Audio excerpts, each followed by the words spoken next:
Kuni kecha Toshkent Bekobod yo'nalishida zamonaviy elektropoyezdlar harakati yo'lga qo'yildi. Tafsilotlar hozirgi lavhamizdan o'rin olgan.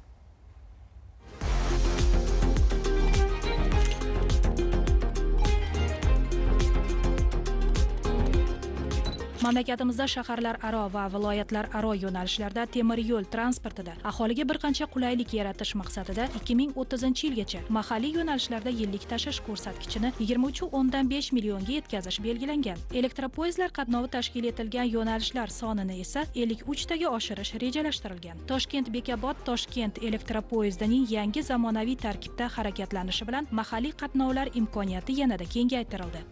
Davlatimiz rahbarining 2025-27 dekabrdagi qaroriga asosan Toshkent Bekobod yo'nalishiga yangi elektropoyezd yo'lga qo'yildi. Elektropoyezd 586 ta o'rindiqdan iborat bo'lib, bu yo'nalishda 6 ta vagon qo'yildi. Yo'lovchilarimiz uchun juda ham katta qulayliklar yaratilgan. Har bitta vagonda zamonaviy konditsionerlar tizimi mavjud. 192 kilometrlik ushbu temir yo'l qatnovi endilikda Bekobodni poytaxtimiz bilan bog'laydi. Ushbu yo'nalish orqali kuniga 1000 nafarga yaqin, yiliga esa 300 ming nafar yo'lovchiga xizmat ko'rsatish rejalashtirilgan.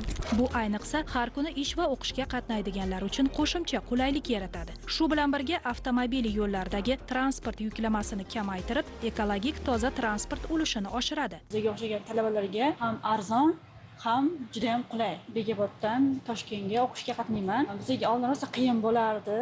Taksida qimmat yoki avtobuslarda odamlar rosa ko'p. Vaqtda asosan qulay bo'ldi, chunki men o'zim kunduz o'qiyman, bemalol o'qishga qatnab borib kelishimga yaxshi bo'ldi. Konsertni ishlayapti, ertalab bemalol turib ishga, o'qishga masalan, studentlarga ishga yaxshi. Prezidentga rahmat aytamiz. Ertalabki soat 6:00 dan Bekobod shahridan poyezdimiz yo'lga chiqadi va Toshkent markaziy vokzaliga 9:17 da kirib keladi. Toshkent markaziy vokzalidan kechki soat 18:37 da jo'nab ketadi va 9:43 da yetib boradi Bekobod shahriga. Bu paytli qo'yilishining asosiy sababi yo'lovchilarning asosiy qismi ishchi xodimlar bo'lganligi uchun shu vaqt oralig'iga to'g'rilab qo'yilgan. Poyezdimiz to'liq zamon talablariga moslashtirilgan, Wi-Fi va nogironligi bo'lgan shaxslar uchun maxsus o'rindiqlar mavjud va maxsus ularning jihozlari uchun joylar mavjud. Zamonaviy va yangi tezyurar poyezd har kuni ertalab Bekoboddan Toshkentga bir marotaba, Toshkentdan Bekobodga bir marta qatnovni amalga oshiradi. Elektropoyezd harakatlanishi davomida 10 ta bekatda to'xtab o'tadi.